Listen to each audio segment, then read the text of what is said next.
The French have mastered the art of living well, with flavors and fashion at the forefront of a nation. But how?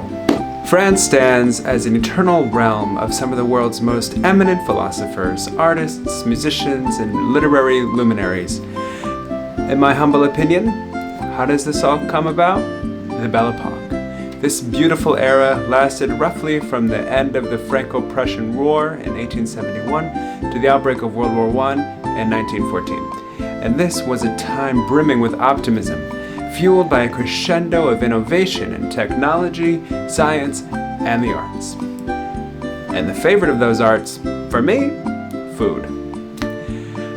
As the crown jewel of the culinary world, France's influence has reached countless specialties and styles. In 2010, UNESCO actually added French cuisine to a list of intangible treasures. See, France offers diverse delicacies with grandeur reflected from the Loire Valley vineyards to the Med shores, all the way up to the Alps. And today we're making a French onion soup. Simple recipe, really. You basically create a veg stock, you caramelize onions, add mushrooms toward the end, season it, prep the croutons, transfer it all to an oven-safe bowl, sprinkle it with some cheese, and melt it. That's it in a nutshell. Watch the video for more details, check the description. Au revoir, Healthicarians!